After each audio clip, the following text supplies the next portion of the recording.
पण येत्या 5 तारखेला महायुती सरकारच्या शपथविधीची जोरदार तयारी सुरू आहे। यातच आता राजकीय घडामोडींना वेग आलाय। काळजीवाहू मुख्यमंत्री कालच साताऱ्याच्या दरेगावातून मुंबईत दाखल झाले।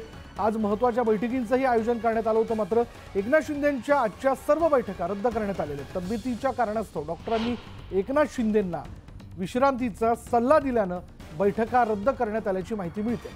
दुसरीकडे देवेंद्र फडणवीसांच्या सागर निवासस्थानी भाजप नेते दाखल होत आहेत। गिरीश महाजन, चंद्रकांत पाटील, राहुल नार्वेकर हे सागर बंगल्यावरती दाखल झालेले आहेत। तर तिकडे अजित पवार तातडीने दिल्लीत जाणार असल्याची माहिती सूत्रांकडून मिळते। त्यामुळे सत्ता स्थापनेचा मुद्दा आणि मुख्यमंत्री पदावरून राज्यात एकीकडे घडामोडींना वेग आला।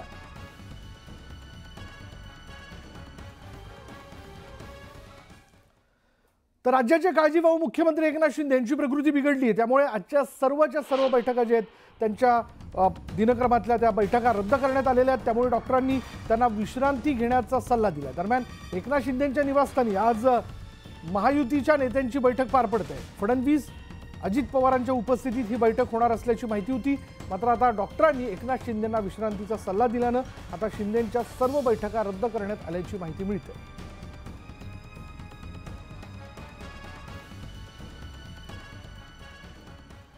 एकीकडे काळजीवाहू मुख्यमंत्र्यांनी सर्व बैठका रद्द केल्या, दुसरीकडे फडणवीसांच्या सागर बंगल्यावरती भाजप नेत्यांची गर्दी होते। तर इकडे अजित पवार थोड्याच वेळात दिल्लीला जाणार असल्याची माहिती आहे। राज्यात सरकार स्थापनेच्या हालचालीनं वेग आला। अशातच अजित पवार दुपारी 3:30च्या सुमारास दिल्लीसाठी निघणार आहेत। संध्याकाळी 7:30 वाजता केंद्रातील नेतृत्वाबरोबर बैठक होणार असल्याची सूत्रांची माहिती आहे।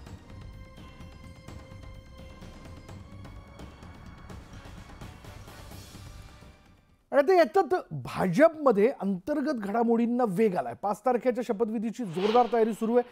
आशिष शेलारांच्या नेतृत्वाखाली बैठक सुरू आहे। भाजपचे आमदार, नगरसेवक उपस्थित आहेत आणि शपथविधी संदर्भातील नियोजनाबाबत आढावा बैठक पार पडते।